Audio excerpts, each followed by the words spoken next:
साथियों नमस्कार। साथियों, इस बार के लोकसभा चुनाव जब हुए थे तो आपको पता है कि किस तरह से राहुल गांधी ने और उनकी कंपनी ने एक के बाद एक कई सारे झूठ उड़ाए थे और एक घटिया नारा लगाया था कि अगर मोदी दोबारा सत्ता में आ गए तो भाई संविधान बदल देंगे, और संविधान की एक कॉपी लेकर के जगह जगह पर घूमते थे और लोगों को डराने का काम करते थे। विशेष तौर पर दलितों को आरक्षण के नाम पर डराया जाता था कि भाई अगर मोदी जी आ गए तो आरक्षण भी खत्म हो जाएगा।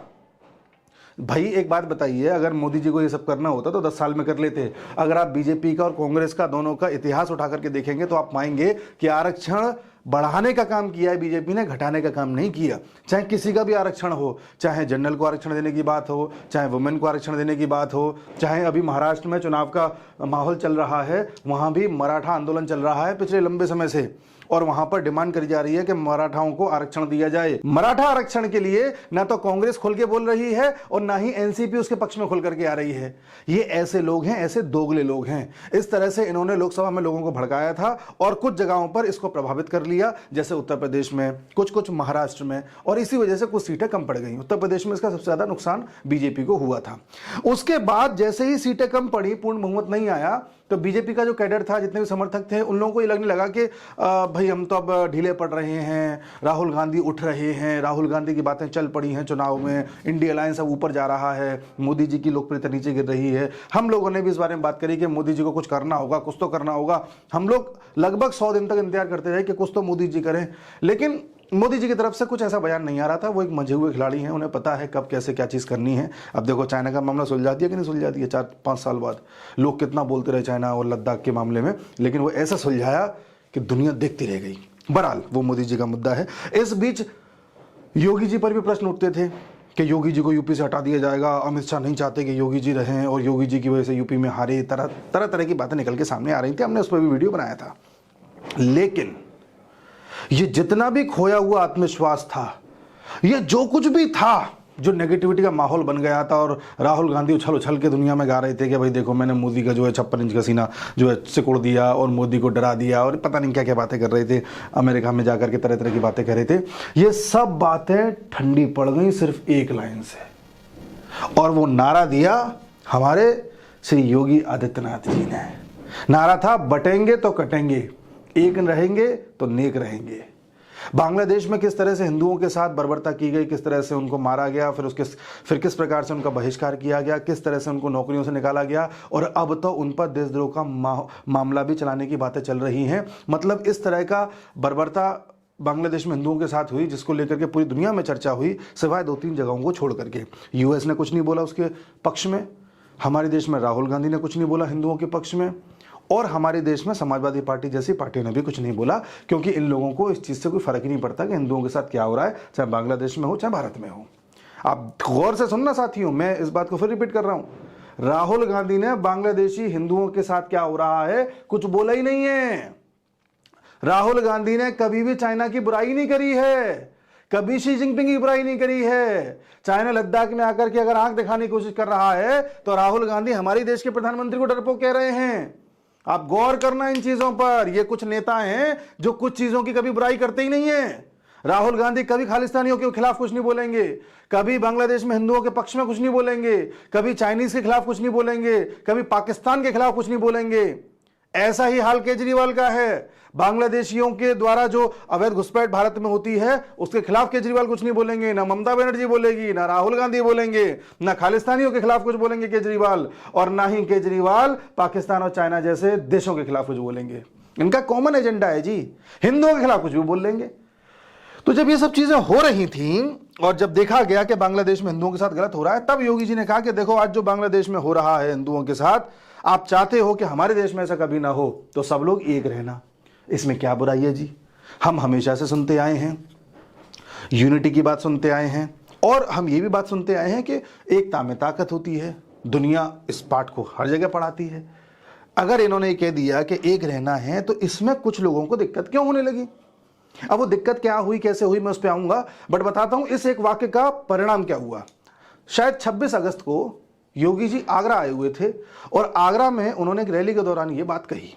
उसके बाद ये बात सोशल मीडिया पर ऐसे वायरल हुई कि जन जन तक पहुंचने लगी। लोगों को लगने लगा कि हाँ यार ये बात तो सही है। अच्छा, ये बात, ये जो नारा है, नारा कभी ऐसे ही नारा नहीं बन जाता। लोग नारा सुनते हैं और दिमाग में प्रोसेस करते हैं कि हाँ यार, यूपी में इस बार हमसे गलती हो गई, लोकसभा में हम गलत बातों में आ गए, हमने गलती कर दी और राहुल गांधी की हमने बात मान ली, यार ये आदमी तुम्हारे लिए कुछ भी नहीं कर रहा। लोग इस चीज़ को देख रहे थे। लोग ये भी देख रहे थे कि हरियाणा में कैंपेनिंग चल रही है चुनाव की, हरियाणा में जो शैलजा हैं वो एक दलित हैं, उनके खिलाफ कैसे कैसे बयान दिए जा रहे हैं कांग्रेस नेताओं के द्वारा, और राहुल गांधी उसके बारे में कुछ बोल ही नहीं रहे हैं। लोग ये भी देख रहे थे कि कैसे राहुल गांधी हर चीज़ में जाति जाति जाति जाति किए जा रहे हैं, कि बजट बनाने वाले कितने लोग इस जाति के हैं, मिस इंडिया का खिताब जीतने वाले कितने हैं इस जाति के। मतलब आपको पता है किस तरह से जाति कर रहे थे। तो लोगों को ये समझ में आ गया कि जो फॉर्मूला राहुल गांधी यहाँ खेलने की कोशिश कर रहे हैं, यही फॉर्मूला बांग्लादेश में चलाया गया था, और बांग्लादेश में जो हुआ वो यहाँ के लोग भी समझ गए और सब दिख रहा था। और ये भी दिख रहा था कि राहुल गांधी किस तरह से साइलेंट है, और बाकी इंडिया अलायंस के भी सपा बपा जितने भी है ये सब किस तरह से साइलेंट है। जब लोगों ने ये सब देखा तो लोगों ने फिर ये चीज़ को महसूस किया कि हाँ, योगी जी जो कह रहे हैं यार, इस बात में दम तो है। अगर राहुल गांधी अपने कुकर्म ना कर रहे होते तो हो सकता है ये नारा और नाराओं की तरह आकर के साइड से निकल जाता, लेकिन ये लोगों को अंदर तक घर कर गया कि यार, जिस पार्टी ने राम मंदिर बनवाया, जिस पार्टी ने हिंदुओं को एक करने के लिए सब कुछ लगा दिया, जिस मोदी ने पिछले 10 साल से एक ही कसम खा रखी है कि मुझे हिंदू मुसलमान ईसाई किसी में भी भेदभाव नहीं करना, सबके लिए विकास करना है, जिस मोदी ने मुसलमानों तक को इतने बेनिफिट्स दिए जितने आज तक उनको नहीं मिले।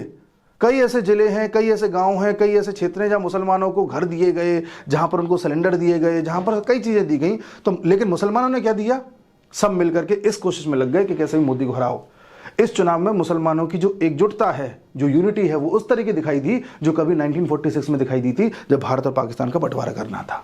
अब जानिए इस बात को। तो खैर, ये सब चीज़ें होने पर हिंदू को ये रियलाइज हुआ यार कि कुछ गलती कर गए, और यही कारण था कि हरियाणा में एक बम्पर जीत बीजेपी को मिली।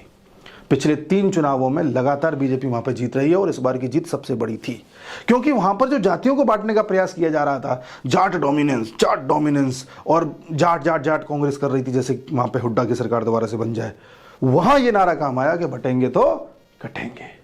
और आपकी जानकारी के लिए बता दूं, हरियाणा में जो नूह क्षेत्र, जहां पर पिछले साल आपको याद होगा हिंसा हुई थी, सांप्रदायिक हिंसा हुई थी, वहाँ से जो नेता जीता है कांग्रेस का, वो पूरे हरियाणा में सबसे ज़्यादा मतों के अंतर से जीता है।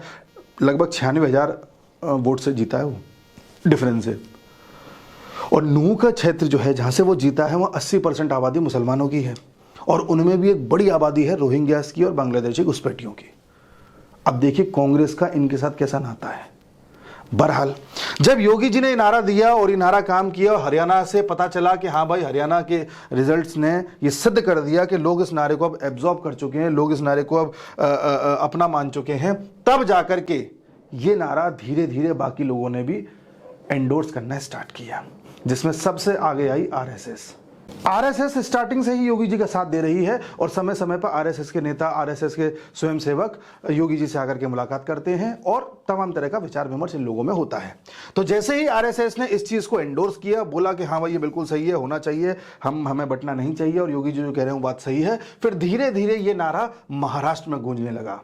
इस समय आप जान के हैरान होंगे कि महाराष्ट्र में चुनाव आने वाले हैं, और महाराष्ट्र के चुनावों में ये नारा न सिर्फ मां के नेताओं के द्वारा यूज किया जा रहा है, बल्कि पोस्टर लगाए जा रहे हैं, बटेंगे तो कटेंगे। अब कल की बात है, मोदी जी ने भी कहा है कि भाई एक हैं तो सेफ हैं। मोदी जी भी समझ गए हैं ये सबका साथ करने में कोई भलाई नहीं है, क्योंकि जो सामने वाली कौम है उसका एक ही उद्देश्य है कि मोदी को हराओ। उसे मतलब नहीं है क्या विकास कर रहे हो, क्या कर रहे हो, क्या नहीं कर रहे हो। उसका मैन्युफैक्चरिंग कुछ इस प्रकार का है कि उसको जो जैसे टेप रिकॉर्डर में जो भर दिया तो वही चलता है, ऐसा उनके दिमाग में है, जो भर दिया वही चलता है। ये मोदी जी भी समझ गए। हाँ, ये बात भी सामने आ गई कि आपको ये नहीं कह सकता कि हमारे लिए मोदी ने कुछ नहीं किया। भाई 10 साल से तुम्हारे लिए बहुत किया था, तुमने क्या किया दुनिया देख रही है। तो मोदी जी भी आज जिस चीज को बोल रहे हैं वही महाराष्ट्र में चल रही है, वही देवेंद्र फडणवीस बोल रहे हैं, वही सब लोग बोल रहे हैं। और विपक्षी दल क्या बोल रहे हैं? सपा, समाजवादी पार्टी, ये कह रही है, अखिलेश यादव कह रहे हैं, जान के हैरान होंगे आप, कि योगी जिस तरह का नारा दे रहे हैं ये लोगों को डिवाइड करने का नारा है। डिवाइड करने का कैसे है जी? भाई बटेंगे तो कटेंगे, ये तो एक होने की बात है, इसमें डिवाइड कहां से आ गया जी? लेकिन इनको प्रॉब्लम है, और इन्हीं की पार्टी के अन्य नेता ये कह रहे हैं कि भाई जो ये कह रहे हैं ना कि बटेंगे तो कटेंगे, देखो इन नेताओं के आप मेंटल स्टेटस देखिए। ये कह रहे हैं हम नहीं बटेंगे, हम सब पीडीए साथ रहेंगे। पीडीए का मतलब जितने भी पिछड़े वर्ग के लोग हैं, दलित हैं और अल्पसंख्यक हैं, इनका वोट बैंक ये है, पिछड़ा, दलित और अल्पसंख्यक। तो हम नहीं बटेंगे। अरे भाई, हम तो ये कह रहे हैं पूरा देश एक रहे तो अच्छा है। हम किसी को बांटने की बात ही नहीं कर रहे, हम तो ये कह रहे हैं कि सब एक होना चाहिए। तुम क्यों लेके चल रहे हो कि ना पीडीओ सब एक रहेंगे? भाई रहो, कोई दिक्कत नहीं है। आप समझ रहे ना, ये वो नेता हैं, वो नेता योगी जी के बयान का विरोध कर रहे हैं जो पिछले दशकों से ये कहते आए थे कि मुसलमानों एक रहना, मुसलमानों बट मत जाना, मुसलमानों अपना वोट बैंक बांट मत लेना। जो मुसलमानों को ये बात कहते आते थे वो आज इस बात का विरोध कर रहे हैं कि बटेंगे तो कटेंगे। लाइन तो भाई डिवाइड एंड रूल वाली है, ये डिवाइड करने वाली लाइन नहीं है, ये जोड़ने वाली लाइन है। और आप जान के हैरान होंगे, इस लाइन से यूएसए भी परेशान है। वो भी कह रहा है कि ये किस तरह की लाइन यूज की जा रही है। आप देख लीजिए, प्रभाव देखिए लाइन का। आप कभी गौर करना, इन नेताओं ने, विपक्षी दल के जितने कांग्रेस जितने भी हैं, इन्होंने मुसलमान हमेशा मुसलमान ही बोला है। कभी सिया, सुन्नी, अहमदिया, बरेलवी ऐसे शब्दों का कभी यूज नहीं किया। जानते क्यों? क्योंकि मुसलमान में ये सेंस रहे कि वो मुसलमान है, चाहे वो किसी जाति का हो। और हिंदू में हमेशा ये बात करी है कि आप दलित हैं, आप पंडित हैं, आप फलाना हैं, आप ढिकाना हैं, ताकि हिंदू कभी ये ना जान पाए कि मैं हिंदू हूं। देखिए सेंस कैसे डाला जाता है दिमाग में। एक इंसान को किस तरह से ये रियलाइज कराया जाता है कि आप उस एक बड़ा अम्ब्रेला नहीं हो, आप वो छोटी सी बूंद हो, ताकि डिवाइड और रूल हो सके। वो ये लोग करते हैं जी। और आज किस प्रकार से जब हिंदू एक होने का प्रयास कर रहा है तो इनको दिक्कत हो रही है।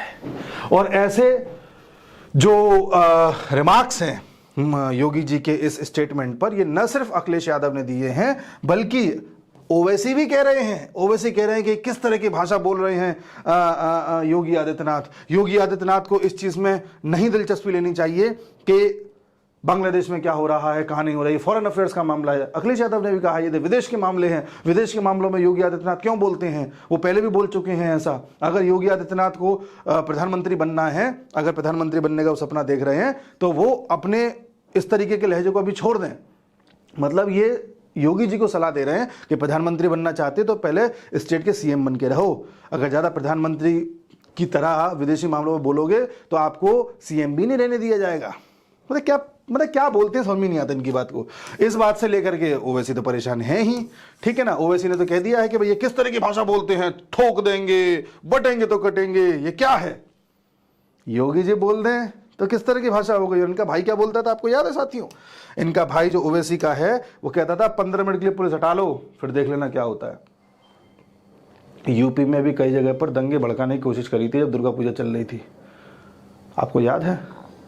एक जगह 10 मिनट के लिए पुलिस हट गई थी, उसके बाद क्या हुआ बताने की जरूरत नहीं है। तो इस देश को अब वो नारा मिल चुका है जो राहुल गांधी के फेक नैरेटिव को काउंटर कर रहा है और हिंदू को रियलाइज करा रहा है कि भैया ये गलती मत करना जो कर गए हो। बटेंगे तो कटेंगे, योगी का तेवर। एक रहेंगे, नेक रहेंगे, मोदी की चाह, तब बनेगा मेरा देश। जय श्री राम।